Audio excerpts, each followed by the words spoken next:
Bueno. Cuando quiera, Fer. Bueno, gracias por la invitación a dar esta charla. Les voy a contar un poquito de lo que hacemos en el grupo. Yo soy Fernando Mospichelli, que estoy en el grupo de Física de Altas Energías del Departamento de Física. Y unas aclaraciones voy a hacer.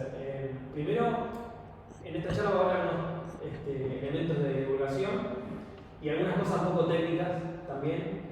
Así que digo lo de divulgación de cosas técnicas porque por ahí hay algunos conceptos que voy a sobresimplificar para tratar de mostrar la idea.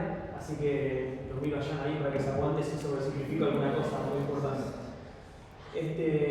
Por ahí voy a tener que correr un poco, pero voy a tratar de detenerme en las cosas importantes, más que nada para dar el contexto que es el enfoque de esta charla, para que ustedes sepan qué es lo que estamos haciendo, qué chances hay de hacer análisis o tesina con nosotros. Así que, bueno, arrancamos un poquito. ¿Sí?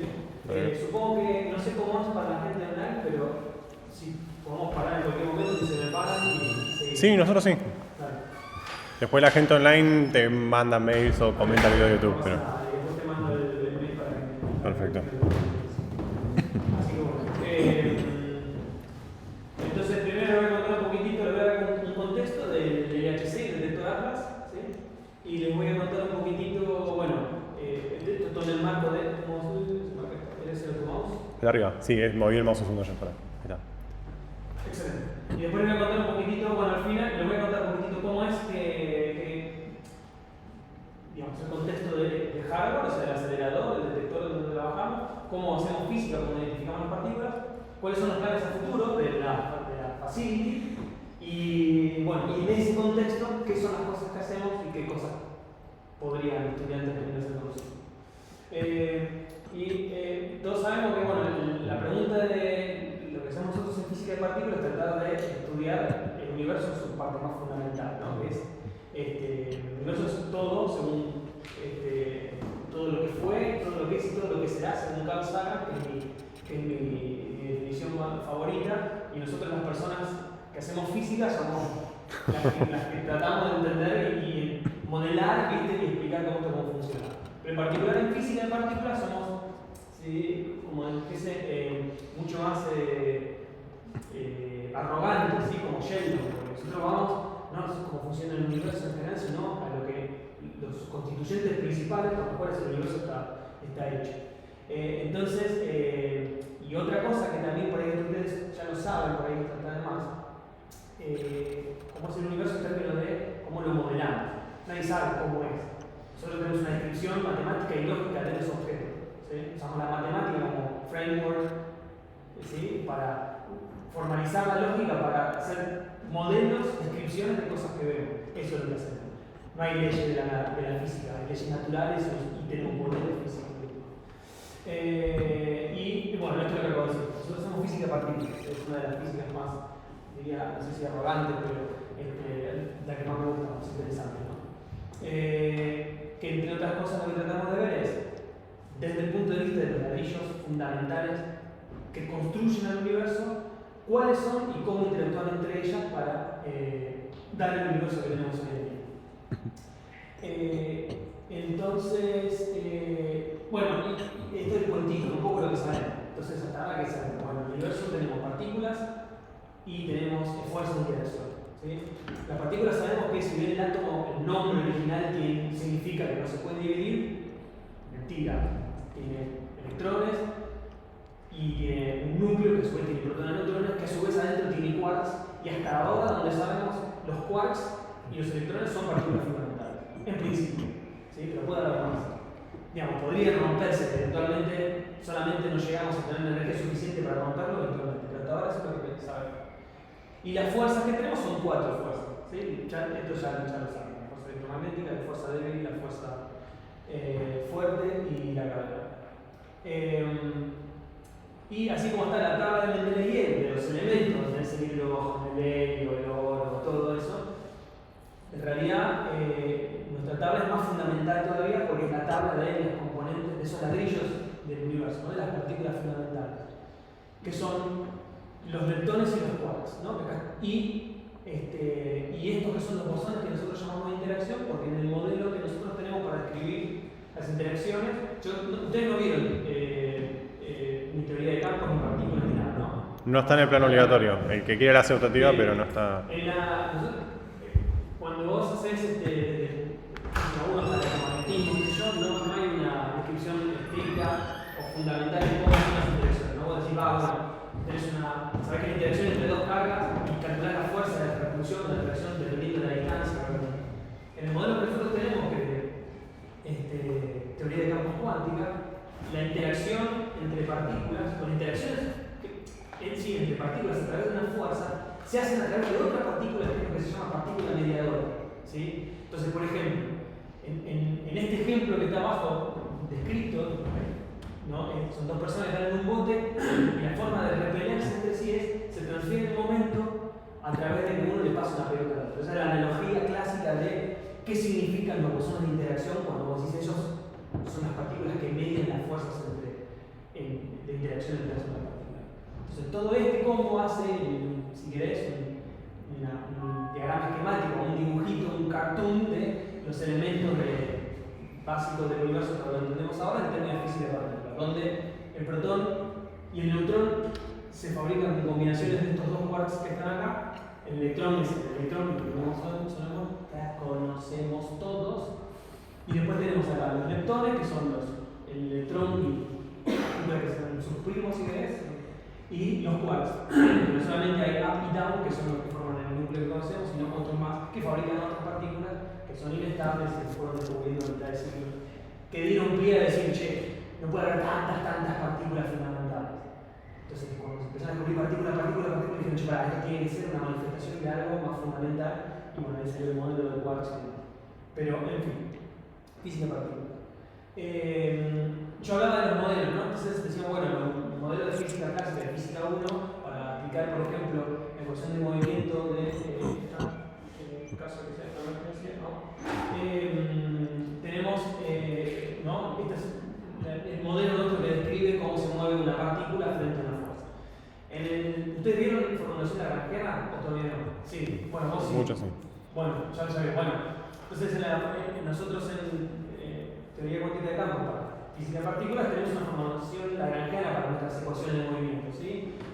Que en general se la puede repartir así: es un lagrangiano de Quantum Chromodynamics que describe la interacción fuerte, la lagrangiano de electroweak que mezcla la fuerza débil y la fuerza electromagnética, y el lagrangiano de Higgs que es la parte que le da masa a las partículas, ¿sí?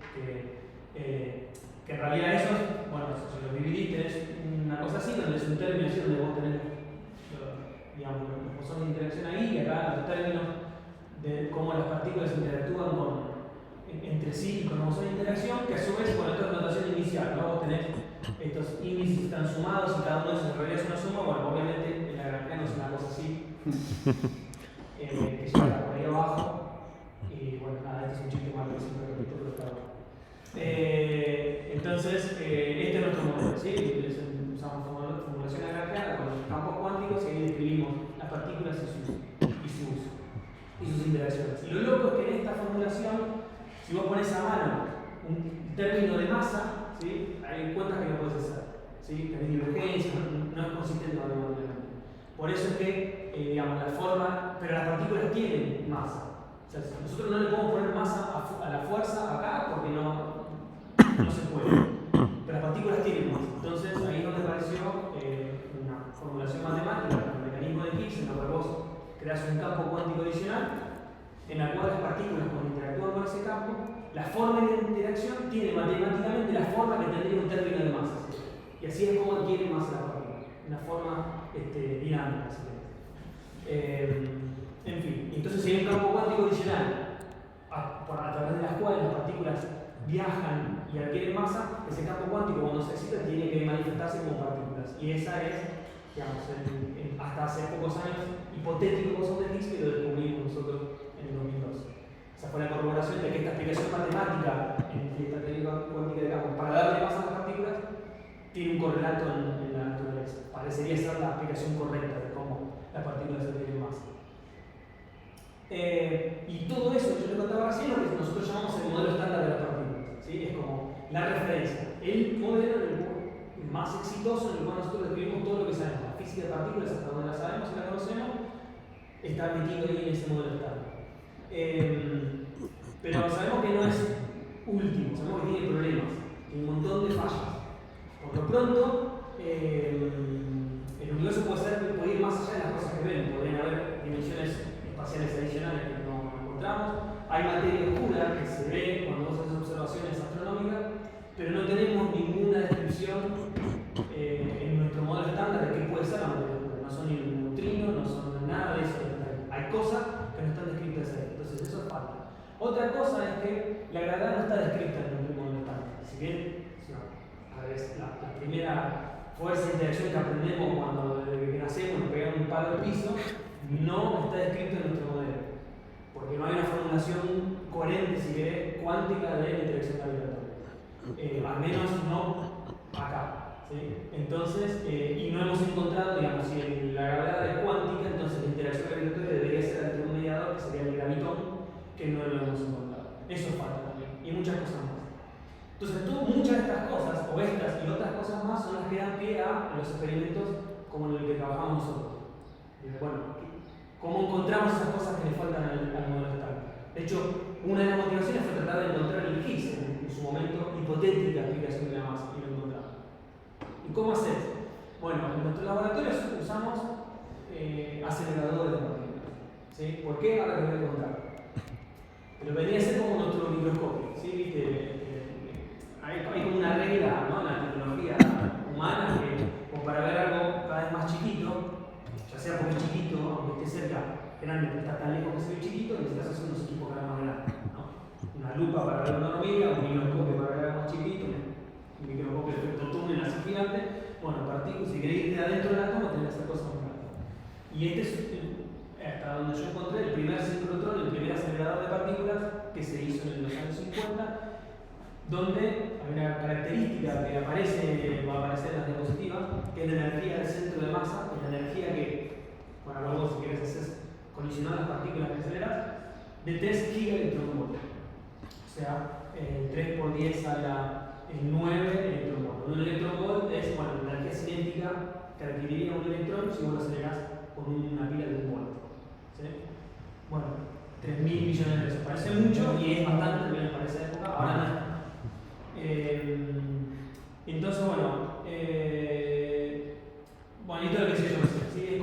Es el análogo al microscopio. Vos, para poder explorar la materia que hay adentro, en vez de usar lupa o lentes o no sé cuánto, hacemos colisionar partículas y las rompemos o vemos lo que hay adentro, o creamos nuevas en esa interacción.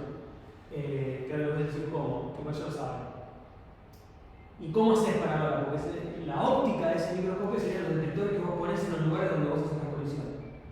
Vos acelerás partículas, las haces colisionar en un punto, y ahí donde las haces colisionar, ahí pones el detector, y ahí salen cosas, y a partir de lo que vos medís en tu detector, de lo que salió en la interacción, es que vos estudiás la física que pasó ahí adentro.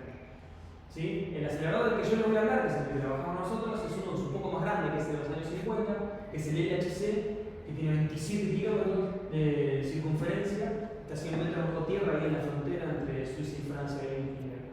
Es una crisis genial, donde las características es, yo les decía que el acelerador de recién tenía 3 gigaelectronvolts, este tiene casi 14 teraelectronvolts, estamos corriendo a 13,6. O sea, 13,6 por 10 a la 12 electronvolts.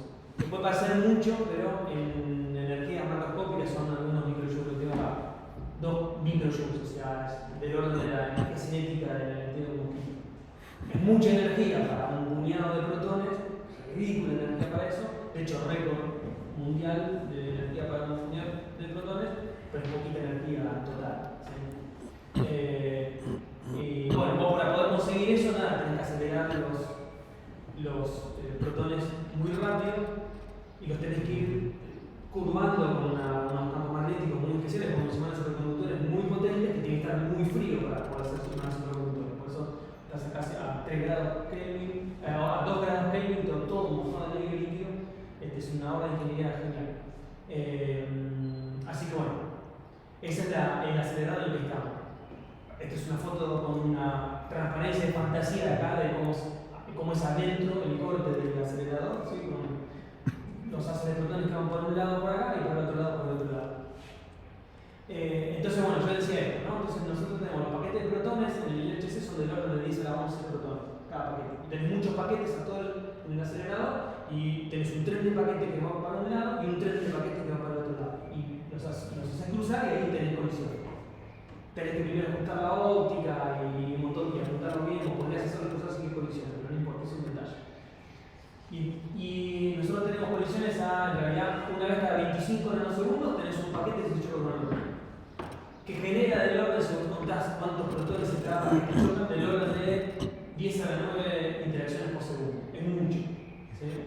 Y eso es porque en realidad, claro, los eventos que a vos te interesan son muy raros. Viste que en el mundo de lo microscópico, donde el paradigma que nos ayuda a entender eso es la mecánica cuántica, vos repetís el mismo experimento y el outcome no es el mismo, o sea, no es determinista. No pasa cualquier cosa, vos tenés una probabilidad que pase A, una probabilidad que pase B, una probabilidad que pase C. Pero cuál de esas pasa no lo sabes.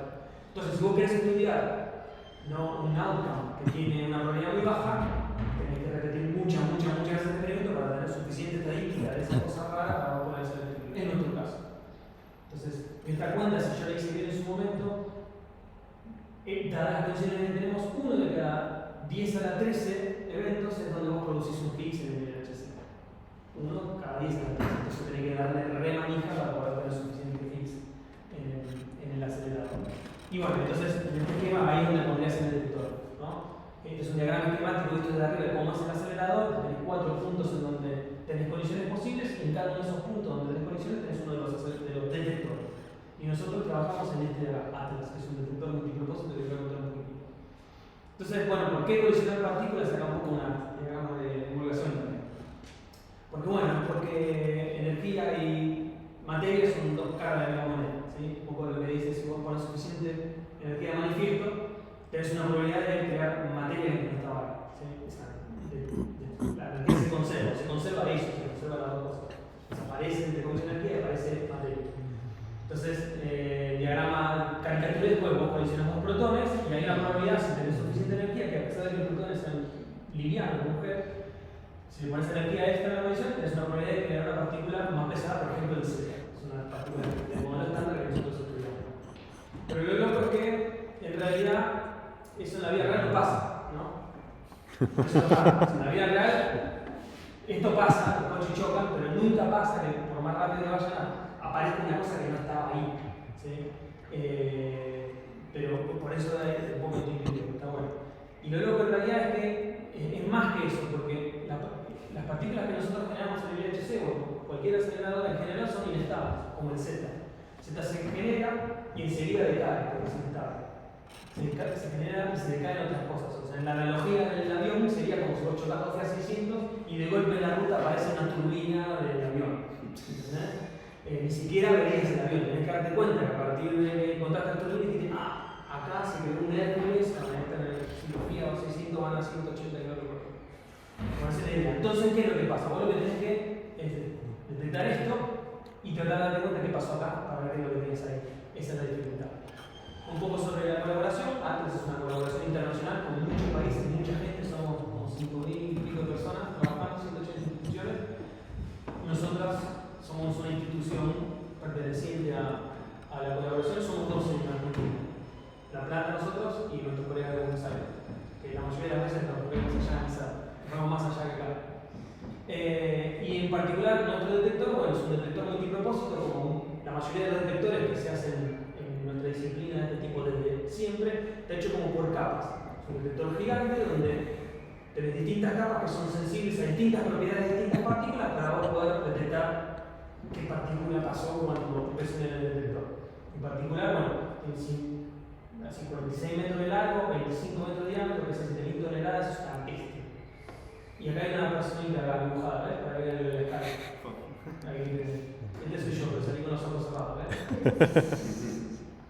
Entonces, las distintas partes del detector, pero es un detector interno de trazas, en donde las partículas cargadas no se detienen o no las frenás ahí, pero dejan traza si están cargadas, si se nos siguen de largo. Después tenés un calorímetro donde vos acá frenás electrones y fotones en la primera parte, y los hadrones principalmente dejan muy poquito en esa parte y dejan casi toda su energía en el calorímetro hadrónico, y al fin de todo tenés lo que da el tamaño son unos detectores de trazas de muones. Los muones interactúan muy poco, entonces dejan trazas en el detector interno, atraviesan los calorímetros casi sin dejar nada y siguen de largo, pasan por ahí y los detectas en el detector de muones.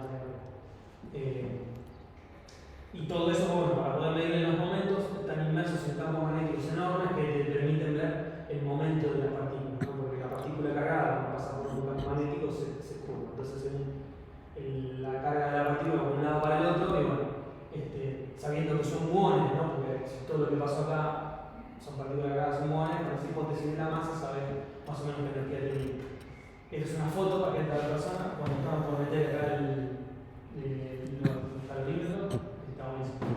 Y entonces es un diagrama esquemático de cómo, es un corte en pinza, ¿no? El detector es así, por acá vienen los protones así, ¿sí? Más o menos qué tipo de partículas dejan qué tipo de señal en qué parte del detector, ¿sí? Partículas cargadas dejan traza acá, entonces ponen el electrón, se curva, ¿dónde está? Acá, dejan traza y se paran en el calorímetro electromagnético. Después, por ejemplo, un halón cargado pasaría al lado, dejaría muy poquito en el calorímetro electromagnético, dejaría casi toda su energía acá y así. Entonces vos levantás la señal de todo el detector y dependiendo qué tipo de señal tenés en cada lado, decís, esto debe ser un muón, esto debe ser un fotón, esto debe ser un electrón, y así. Y bueno, hay tesis doctoradas enteras para establecer qué probabilidad hay que te confundas uno con el otro, cómo le cambian la energía, cómo, bueno, toneladas de información que no vienen a la casa. Y esta es para ver la dificultad un poquitito, porque vos decís, bueno, ¿qué queda? Ya está. Con esto, ya está, listo, ya sé. Si por acá pasó un electrón, que pasó un fotón, ya fácil, dame los datos, saco los fotones, el coso y hago, descubro el Big Show. Hay una dificultad técnica que es lo que se llama el PILAB, o el acoplamiento de señales en el mismo momento. Y yo les dije que eran muchos paquetes, cada paquete tenía 10 a 11 fotones, y cuando chocaban las cosas, si bien chocaban a 25 nanosegundos, en promedio tenías 1000 millones de colisiones por segundo. Lo que pasa es que por ahí en una misma colisión, en un mismo paquete, tenés varios protones que interactúan ahí y te dejan señalar. Por ahí uno de esas colisiones es una cosa que interesa. En este caso es una simulación de un evento de Higgs a 4 leptones, es más que, además de eso, tenés un montón de otras cosas que pasaron en el mismo evento. ¿Ves? Las líneas rectas son las trazas. Y ahí, obviamente, esas 4, obviamente eran la de los 4 leptones, ¿no? Era obvio, ¿ves? Era fácil. Bueno, no es tan fácil. ¿Sí? Entonces, de nuevo, el entendimiento preciso del detector, preciso de la propiedad de cada detector, preciso de la física del evento que estás estudiando y demás, es lo que vos te permite hacer el análisis de los datos para poder darte cuenta que, sí, acá encontré 4 trazas que, bueno, son un evento candidato de un Higgs que cae a 2 Z cada uno para electrón posible. ¿Sí? Aparte para mostrar conceptualmente una de las dificultades técnicas. O sea, es como encontrar, esto está mal, pero no es encontrar una aguja con un pajar, es encontrar en qué pajar tenés la aguja y buscar la aguja ahí. Esa es la dificultad. Es fascinante. Entonces, bueno, yo digo, bueno, pero acá yo no tengo el Higgs o el Z, no pasa por ahí, ¿no? Yo dije, si tenés ese descarga ahí rapidito. Entonces lo que llega son las partículas hijas, el producto del descargamiento. ¿Cómo cazzo sé que lo que vino es un electrón, un Z, un Higgs o lo que sea? Bueno, dijimos, con este diagrama esquemático dijimos, bueno, yo tener un Z y esto es lo que me llega al detector, ¿no? ¿Cómo me doy cuenta? Bueno, gracias a que en la física en general, en nuestro universo, la energía y el momento se conserva, podemos calcular una cosa que se llama la masa invariante, ¿sí? Esta es E igual a mc cuadrado, donde si la partícula no está en reposo tenés un término cinético de momento, ¿no? Y como se conserva la energía y el momento, yo me puedo calcular, si yo tengo una partícula que decae en 2, midiéndole la energía y el momento de estas dos, puedo saber qué masa tenía la partícula madre. Una pregunta detrás. Sí, ¿por qué la colisión de dos protones te da un electrón y un protón?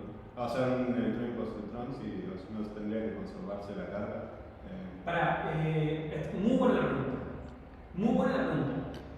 En realidad, cuando yo. Esto es un diagrama esquemático que no es preciso, porque cuando los dos protones colisionan, los protones se rompen y el producto, digamos, la física pasa cuando los constituyentes del protón colisionan ahí. Entonces el proceso físico no es protón-protón Z, porque Z es neutro y acá tenés carga 2. Bien. Pero lo que pasa es que uno de los quarks de acá con uno de los quarks o antiquarks del otro lado, esos son los que colisionan y producen algo. O los gluones, por ejemplo. Entonces en el proceso se conserva la carga y se conservan todos los números cuánticos. Pero esto es de divulgación, no es para ustedes. Tenía que puesto acá los diagramas de Feynman. Lo que interactúan son los quarks de adentro o los gluones. Y el resto de la constitución del protón sale libre para todos lados. De hecho, ahora que me decís, cuando yo mostraba el diagrama donde vos tenés muchas casas para todos lados, ahí había una superposición de muchos eventos que pasaban al mismo tiempo. Pero incluso si un solo protón interactúa, como el protón se rompe, ¿sí? Como la interacción principal entre ellos, dos gluones, es algo interesante, el resto de las cosas salen y te dejan muy en el detector. Así que, pero bien, exactamente. Entonces la respuesta corta es porque en realidad la interacción no es entre protones, sino entre Q más o menos o gluones. Entonces, bueno, como se conserva la energía, bueno, si yo le mido la energía y el momento está 2, bueno, hago la cuenta y ya sé cuál era la masa que tenía la partícula madre. Pero lo loco es que nuestro detector vos no generás solo electrones que vienen de ahí. De golpe, si yo les mostraba el diagrama ese que viene con todas casas para todos lados, está repleto de electrones que vienen de cualquier cosa. Y yo, bueno, dame 2 electrones, no sé, tengo 14, no sé, bueno, dame los 2 de más energía, listo, dale. Y le calculas la masa invariante, pero ¿y si no vienen de un Z o de una partícula, qué onda? Bueno, nada, la masa invariante te va a dar un número aleatorio. Pero, o sea, yo agarro 2 partículas, le calculo la masa invariante, si no vienen de una misma partícula de alineamiento, me da un número aleatorio. Si no, sí me va a dar la masa de esa partícula, ese es el truco. Entonces, ¿cómo haces para darte cuenta? Te haces histogramas. Ustedes hicieron histogramas, no vale. Entonces, haces cosas como esta, por ejemplo, donde acá tenés cómo se observa el Higgs a 2 fotones o el Z, ¿sí? Creo que es A 2 electrones. Sí. ¿Qué haces? Te calculas un histograma. Agarrás, acá vos te agarrás todos los eventos con 2 fotones. Vean los eventos con 2 fotones. Acá tenés 400 quintillones, listo. Y te calculas la masa invariante. Y te haces el histograma de la masa invariante. Acá, entonces, muchas veces, la gran mayoría de las veces, como está lleno de fondo, te va a dar un número aleatorio. La distribución aleatoria de la probabilidad de generar 2 fotones de cualquier girada. Y es siempre dependiente por eso que tenés ahí. Es muy probable agarrar 2 fotones cualquiera, de medio baja masa invariante y menos de masa invariante. Ahora, como todas las veces que los 2 fotones que vinieron del Higgs te dieron siempre el mismo valor, 125, todos esos se acumularon acá. Y así es como con los dedos descubrís una partícula. O una de las maneras. Hay otras maneras. Entonces, a través de buscar resonancia. Haces el histograma, muchos datos, y por eso no necesitas muchos datos. Como vos necesitas que este exceso que está acá sea estadísticamente significativo. Creo que nosotros lo rompemos en las materias de elemental. ¿Sí? A ustedes dos y a vos también, a vos. A todos. Menos a vos, ¿sí? Listo, ya te quedé acá. ¿Sí? Por eso es fundamental acá las incertezas. Acá la incerteza principalmente es estadística, está dominada por la incerteza estadística, las variantes son chiquititas, significa que estás a más de 5 sigma del fondo. Significa que la probabilidad de que esta acumulación que tengas sea una fluctuación estadística del fondo es 10 a la menos 7, 10 a la menos 9, no sé, muy chica, no sé que no. Esto no es una fluctuación estadística, así como encontrar. Bien, así como hacer. Claro, porque sabiéndolo así parece parte del fondo, no. Claro, a simple ojo parece bien. En realidad, con el ojo entrenado te das cuenta que no es fondo, porque tenés muchas por encima. Acá tenés algunas por encima, otras por abajo que están pegadas. Entonces son fluctuaciones estadísticas y esperás que sea así. ¿Sí? El 68% de los puntos tocan la barra, algunos para arriba, otros para abajo, y algunos por fuera. Pero todos estos, con la barrita tan chiquitita, tan lejos, incluso con el ojo entrenado te das cuenta que no puede ser una fluctuación estadística. Mucha estadística tenemos en nuestra disciplina. Entonces, y acá donde empiezo a contar un poquitito, dejando un poquito más de divulgación, yendo un poquito más a lo técnico, ¿por qué necesitamos un sistema como el que tenemos nosotros y en el que trabajamos nosotros, que es el sistema de trigger? Esa palabra la escucharon ustedes o no, trigger. ¿Sí? ¿Usaron osciloscopio alguna vez? Bien, es el mismo concepto, completamente distinto, pero el concepto es el mismo. un criterio en el cual vos decís, ahora sí, ese es el trigger. En el osciloscopio es, ahora dibujamos la señal en la pantalla. En Atlas, o los experimentos de física de altas energías, significa, ahora sí guardar los datos. Estoy cuchillando con el tiempo. Ahora sí guardar los datos. Entonces el sistema de trigger es el que dispara la adquisición de los datos. ¿Y por qué necesitas eso? Bueno, un poco lo dije a lo largo de la charla. Nosotros generamos muchos datos, ¿sí? Estamos analizando 1000 millones de datos por segundo, y el asunto es que, y yo también creo que la mayoría de esos eventos no nos interesa. La física que nosotros queremos guardar es muy poco probable, entonces muy poquito de eso nos interesa. Y acá tenés un diagrama, y es un poquito más de física, de lo que se llaman las secciones eficaces de interacción, de producción, perdón, de cosas en protón-protón, ¿sí? Sección eficaz tiene una unidad de área, para nosotros significa probabilidad de que pase algo, ¿sí? La probabilidad total, ¿sí?, del LHC está acá. Fíjate que esto cambia en función de la energía del centro de masa, ¿sí? Entonces la energía del centro de masa acá, la probabilidad de generar, si querés, de interacción total, está acá. Y las cosas que a nosotros nos interesan, fíjate, el Higgs, ¿sí?, con las distintas producciones están acá abajo, son 1, 2, 3, 4, 5, 6, 7, 8, 9. Yo había dicho 10 órdenes de magnitud por debajo, son 9 órdenes de magnitud. O 10, si vamos acá. Son 10 órdenes de magnitud menos. Entonces, imagínate si vos guardás todos los datos, además de llenar los discos de todo el mundo, está lleno de basura, es todo nada, ¿entendés? Entonces, no los querés guardar.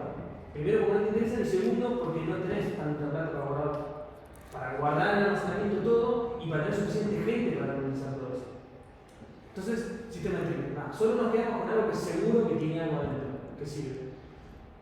¿Y cómo haces eso? Bueno, al vuelo tenés que decir. Entonces vos tenés una resolución cada 25 nanosegundos, bueno, tenés que ser suficientemente, ¿no? Un sistema suficientemente rápido para poder, en poquito tiempo, decir, esto, después una señal de detector que puede llegar a ser interesante, la guardo, después la analizo. Y esto me parece que va a subir el tiempo, ¿sí? Y es un sistema crucial, porque de eso depende la calidad de datos que colectamos y de las publicaciones científicas y de los posibles descubrimientos. Así que bueno. Y hay un montón de cosas. Está implementado una parte en hardware, con FPGA, y una parte en software, y tienes un límite. No puedes, digamos, bueno, yo podría ser más rápido si en vez de tener, no sé cuántos racks tenemos en el HT, 100, no sé cuántos tenemos. Más o menos. No. Bueno, ponemos 10.000 nodos, ¿vieron? No puedes poner 10.000 nodos. Primero que no hay plata, segundo que como los cableas, todo tiene un límite. Nada. En fin, es una problemática súper interesante. Algo que voy a contar del trigger, pero nosotros trabajamos, y además el trigger es un sistema bastante complejo que está dividido en lo que nosotros llamamos fetas, slices, feta es la traducción de slice, ¿no? O rodajas, en la cual cada rodaja del trigger es una parte que está especializada en disparar eventos con un tipo de partículas.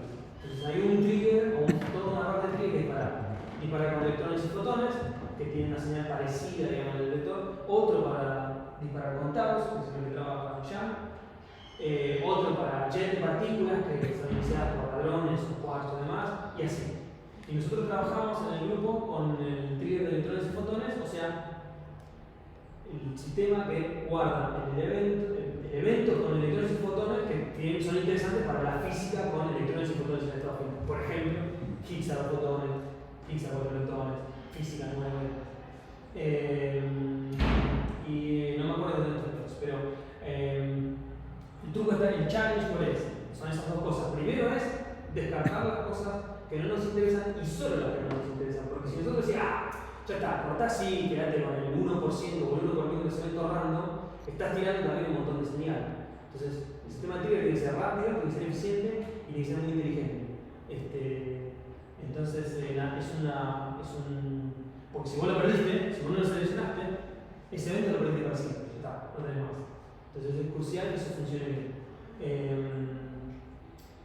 Y entonces yo decía, bueno, esto es parte de por qué necesitas un trigger. Bueno, yo hice la cuenta de cuántos datos o cuántos iPhones X, ya son medio viejos el iPhone X, vos tendrías que aspirar para almacenar en ellos un año de datos de Atlas, ¿no? Son 4 petabytes por año, más o menos, 4,5.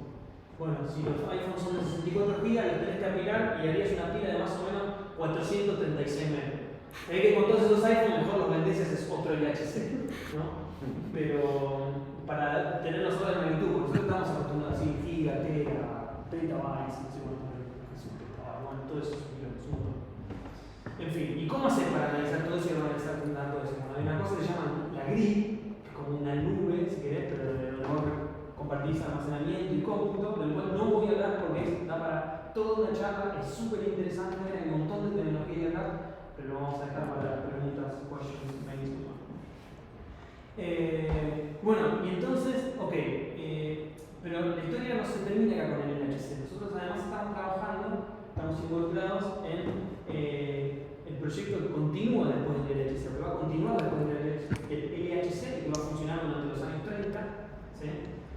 Está loco, ¿no? Estamos en los años 20. Que es el sucesor del LHC, donde en el mismo túnel se va a desmontar el acelerador y se va a poner otro, y lo cual va a funcionar más o menos al mismo centro de masa, al principio a 14 electronvolts, que era la energía al centro de masa que apuntábamos, pero más luminosidad.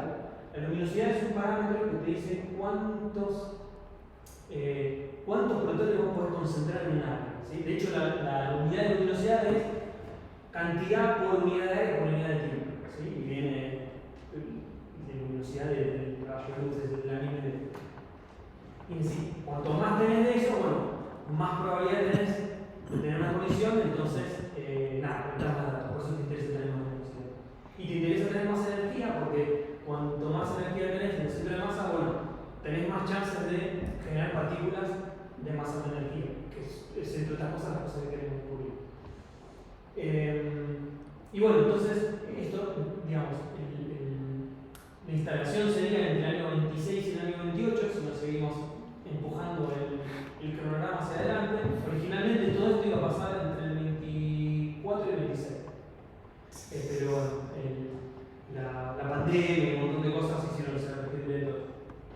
Igual es normal, es un proyecto de muy largo plazo en todos lados, acá, seguro que la NASA le pasa lo mismo, siempre sufrís requeridos. En fin, esto es un diagrama de más o menos qué es lo que pasa con datos. Vos con el LHC, en principio nosotros llegaremos a colectar del orden de 300 femtobarons inversos, que es la integral en el tiempo de la luminosidad. ¿Sí? La luminosidad es cuánto por unidad de área por unidad de tiempo. Si integras eso en el tiempo, te dan totales cuánto metiste por unidad de área. ¿Sí? Eso es una medida de cuánto dato colectaste. 300 es del orden de lo que contamos con el LHC. Con el High Luminosity chip, en la misma cantidad de toma de datos, tipo orden de 10 años chip, tomaríamos el orden de 4000. Es mucho más. Y como yo dije que muchos de los análisis, como yo les mostraba el Higgs, está dominado por el interés estadístico, o sea, vos estás tomar datos, darle gas para poder tener suficiente estadística. Bueno, esto es una cosa que necesitas para poder estudiar procesos físicos interesantes, como por ejemplo el autocoplamiento de Higgs u otras cosas que no podríamos con la estadística del LHC. Ahora, eso tiene un precio. Estas son algunas de las cosas que estudiaríamos, ¿no? Lo que dije yo. El Higgs es una partícula que, digamos, se acopla consigo misma para darse masa, entonces vos podrías medir el acoplamiento del Higgs directo o indirectamente con suficientes datos. Algunos requerimientos raros del Higgs y poder medir propiedades del Higgs. Ese es el tipo, algunas de las cosas de física que motivan un acelerador como este. Ahora, pero tiene un precio, decía yo, ¿no? Entonces, aumentar la luminosidad, mete más. Pero bueno, en ese plot que yo les mostraba de muchas trazas, donde era difícil encontrar las cuatro, se vuelve todavía más complicado. En el LHC estamos teniendo, bueno, ahora un poquito menos, pero el diseño del orden de 50 colisiones instantáneas, en promedio, ¿sí? Más o menos, 60, bueno. Acá tenemos 200. ¿Sí? Entonces es mucho más complicado, hay más chance de equivocarte y el sistema de trigger se vuelve más complicado. Pero una cosa es decir, bueno, ya es complicado quedarse con 1000 en total, que es lo que aceptamos por segundo, de 1000 millones que vos producís. Vos producís 1000 millones y te quedas con 1000 por segundo. Ya es una tarea complicada hacer la forma eficiente. Pero si vos en vez de tener 1000 millones tenés, no sé, 100.000 millones o una cosa así, bueno, se vuelve más complicado. Y el trigger lo necesitas igual, porque tenés 10 o 20 veces más discos en todo el mundo. Entonces, todo eso hay que hacerlo y hay que diseñarlo. TDAC significa Trigger Data Acquisition. Y hay todo un paper acá que yo les dejo la nota, en donde pueden ver, al menos leer la introducción de cada sección si quieren, para algo en particular, por qué hace falta actualizar además el sistema de decisión de datos. El costo, y yo intenté resumir acá, de no hacerlo es que los criterios de selección para vos poder aceptar la cantidad de datos que estás aceptando ahora los tendrías que ajustar tanto que te querés mucha señal. Tendrías que ser mucho más, una selección más estricta para tener más eventos, para solo quedarte con lo que vos querés, entonces perderías un montón de señal. En cambio, ¿qué tenés que hacer? Nada, mejorar el sistema de trigger, rediseñarlo, hacerlo de nuevo para vos poder mantener la selección con la justeza, el tightness que tenemos ahora, ¿sí? Y mantener la misma aceptancia de señal. ¿Sí, no? Por el precio de perder la señal y de esos 4000 inverse Feltron, nada, tendrías muy poca señal, no ganarías nada. Y acá hay unos plots donde mostrar, por ejemplo, las distribuciones de. Esto es de unas búsquedas de supersimetría, ¿no? Y hay una cosa que se llama energía transversa faltante, que es la técnica que se descubrió en neutrinos, si querés, ¿sí? La energía se conserva y vos contás todo lo que tenés y vos medís que la energía no se conserva, hay algo que se te escapó, que no lo mediste, pero se lo generaste. Muchas de las búsquedas de supersimetría es con esa técnica, es decir, bueno, yo genero algo, pero si yo puedo generar una partícula supersimétrica que no interactúa mucho con mi detector, entonces tendría que encontrar energía faltante, ¿sí? Entonces hay muchas búsquedas que se cortan en energía faltante. Bueno, si vos para poder guardar los datos tenés que cortar el elemento de energía faltante muy alta, te restringís a qué cosas podés ver y te irías tirando un montón de señales en cortes de energía transversal más bajo. Entonces, si vos no utilizas el trigger, tendrías que cortar acá y perderías un 20% un 33% de aceptancia, ¿no? O más. Con el trigger actualizado podrías cortar acá más abajo. Bueno, esa es la técnica. A ver si.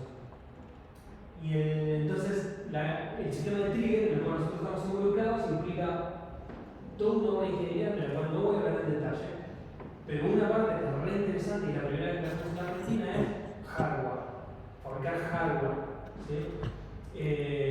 El hardware, entonces el trigger va a tener dos partes como ahora, una parte en hardware y otra parte en software. La parte de hardware está implementada en FPGAs. ¿Saben lo que son FPGAs? No, ni yo sabía lo que era FPGA. ¿Viste los procesadores como la computadora, la llave, el teléfono, lo que sea? Tienen un set de instrucciones, vos le das instrucciones y el procesador hace cosas cuando se te hace la salida. El FPGA se ve parecido como lo programás, pero en realidad lo que vos le programás ahí adentro no son instrucciones, sino es una síntesis de un circuito lógico. El FPGA tiene compuertas lógicas adentro y vos cuando lo programás lo que estás haciendo es poner compuertas lógicas para sintetizar circuitos lógicos. Es a ese bajo nivel que vos lo programás. Y eso te permite, nada, si vos haces un circuito ad hoc para hacer un procesamiento de una señal particular, es mucho más eficiente, mucho más rápido. Por eso, para soluciones así súper rápidas, la única manera es usar esta tecnología, que es lo que estamos usando ahora en el hardware trigger de Atlas. En fin, entonces nosotros estamos trabajando y colaborando en el hardware de este nuevo trigger para el High Resolution TLC y en el firmware. O sea, en escribir el código, la descripción de los circuitos que van a programarse. De hecho, el 80% aproximado del costo de este nuevo sistema de trigger es en firmware y software.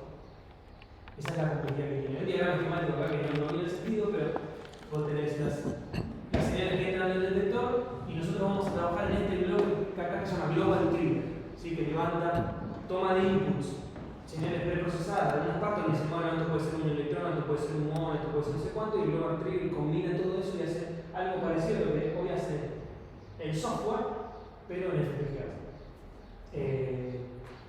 Está buenísimo el challenge.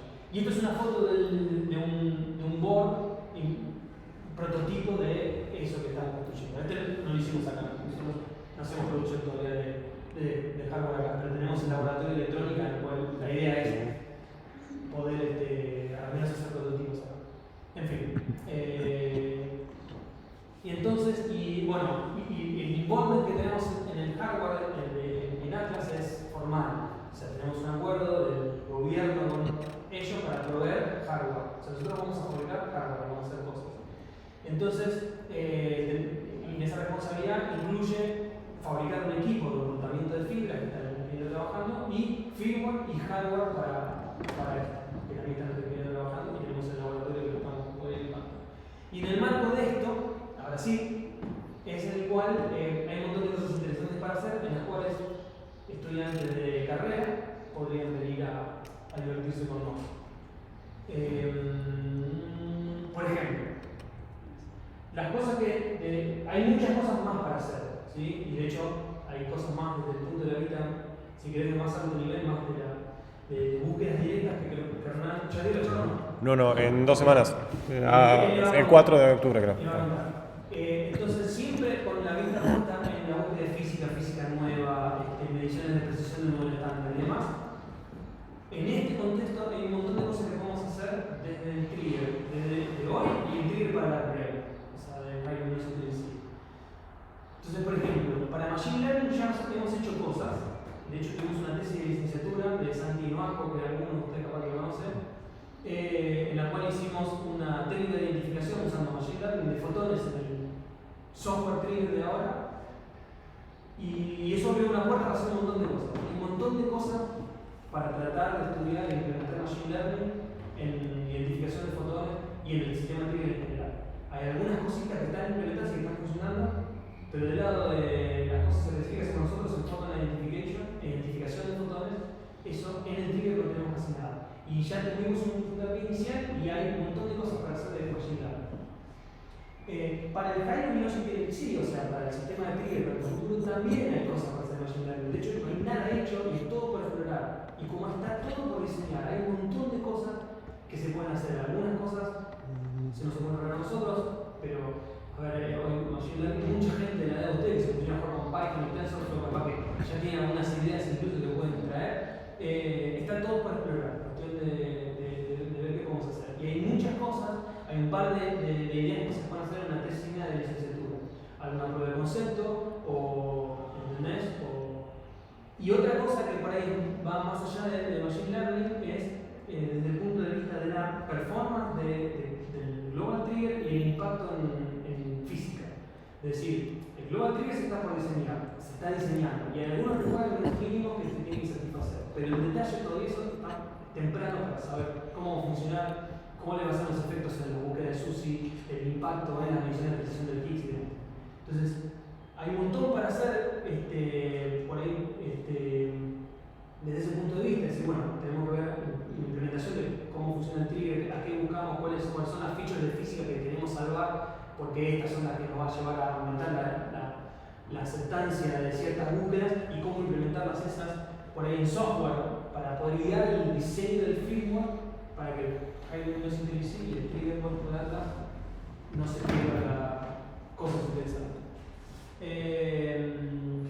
Y acá también ha pedido de la organización una lista de materias optativas que nosotros solemos recomendar, son estas: electromagnetismo 2, métodos de física matemática, electrónica, seminario de física de partículas y campos y análisis de señales.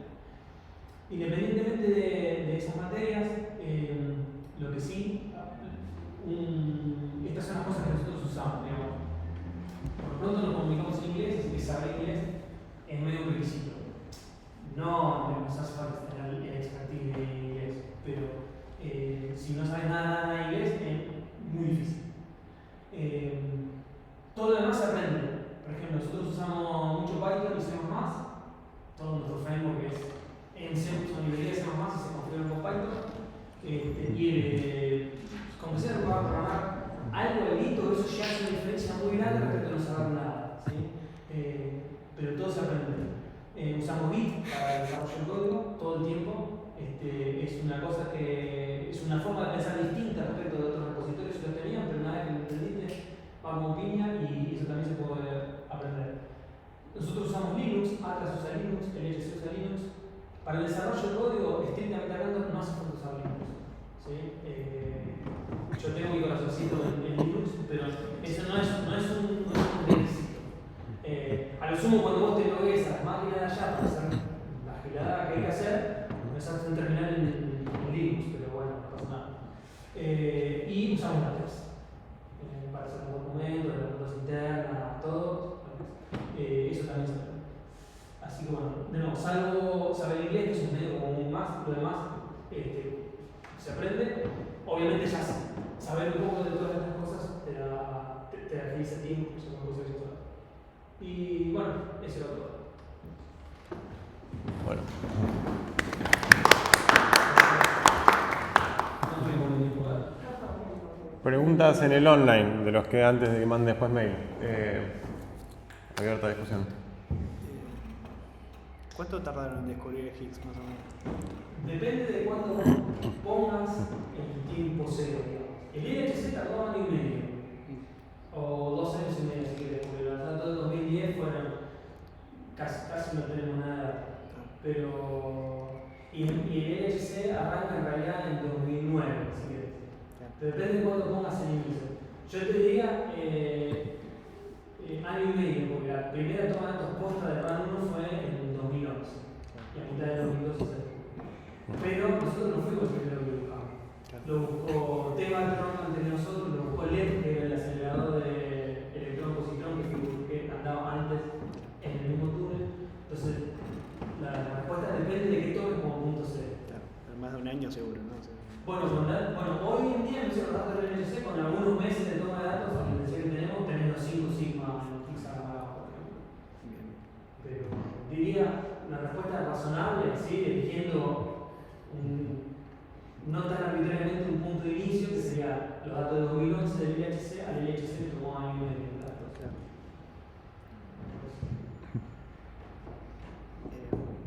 El sistema de trigger que usan, ¿no? ¿De dónde sale? Porque no puede pasar que haya una especie de sesgo tirando tantos datos por...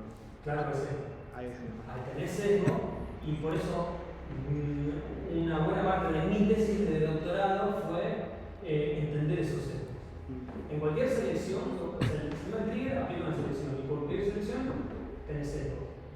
Lo que es importantísimo en todas las disciplinas, pero le ponemos un esfuerzo muy grande en la nuestra, es poder acotar esos sesgos y saber de la barra total de incerteza cuánto es un posible sesgo que vos tenés con lo que nosotros llamamos resolver sistemático. Algunos de esos sesgos los puedes contrarrestar, y eso es sustracción de fondo, por ejemplo, o lo que sea. Pero los sesgos no tenés, lo que tenés que hacer es entender lo mejor que puedes. Pero sesgos tenés.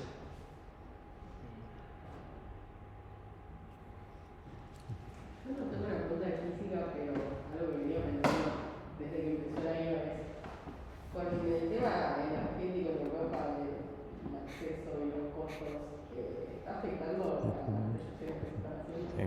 Nos metiste el dedo en la llaga. Excelente pregunta, es un excelente punto porque, o sea, por lo pronto ya del vamos, cuando no había quilombo, en invierno era cuando se elegía hacer el shutdown, el mantenimiento, porque la energía es más cara y hay más demanda de energía.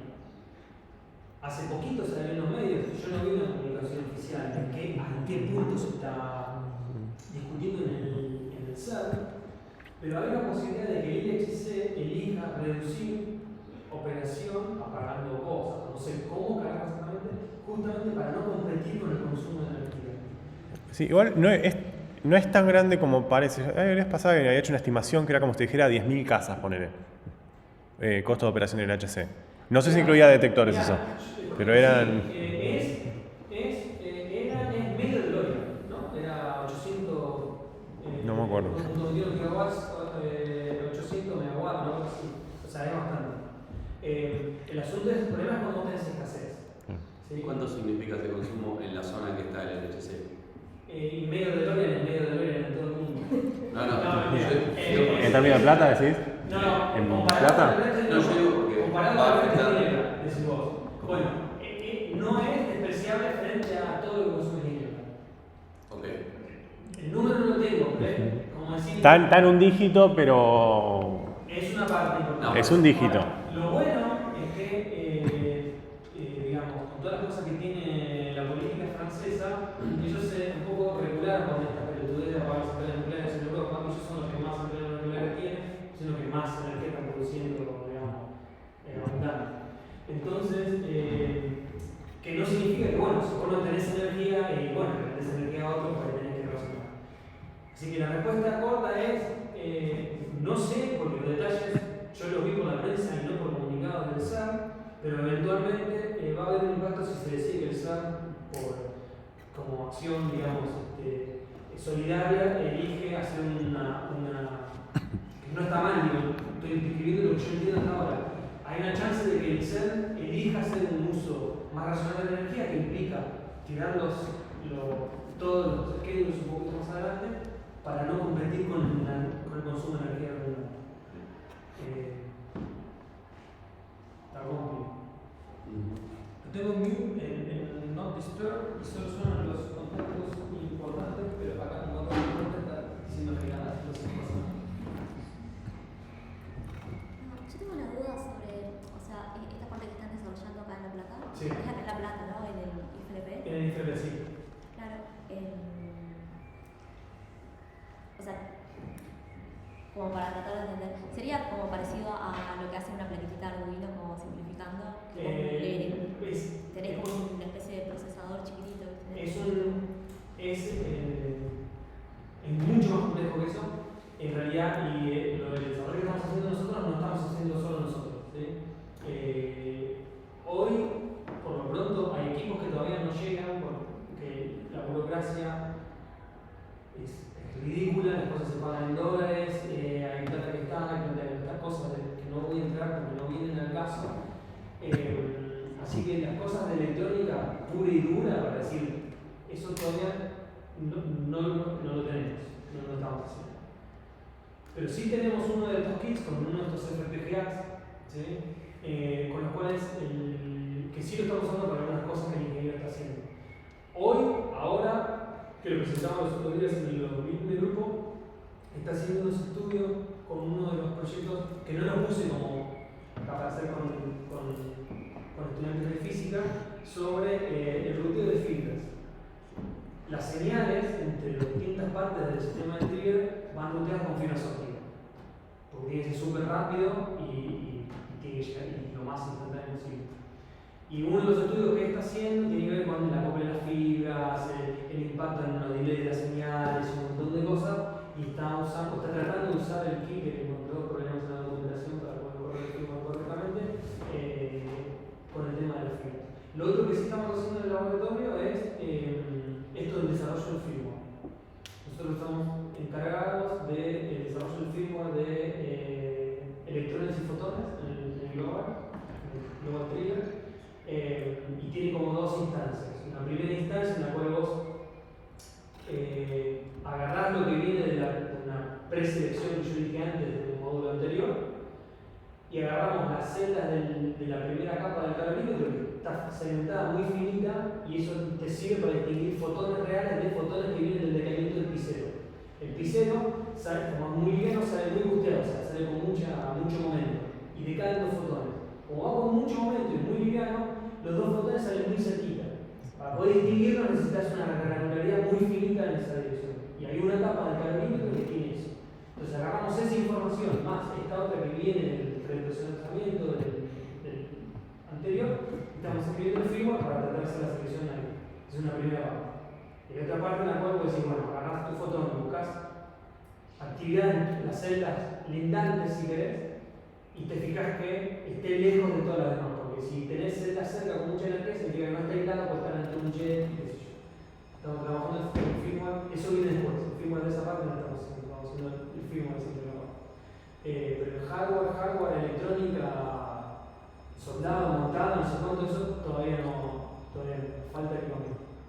Pero el laboratorio está ahí, hay tipo equipamiento ya acá. O sea, Hay un montón de equipamiento. faltan algunas cosas, pero el plan es fabricar esas piezas acá en Argentina. Claro, el desarrollo, el prototipaje y cosas, podríamos hacer cosas en el laboratorio, que es la idea, habría que hacer cosas en el laboratorio, de hecho en el laboratorio estamos equipando para poder hacer eso, y bueno, en algún momento cuando las cosas vayan a producción, empresas acá en Argentina fabricarán parte de esas placas acá.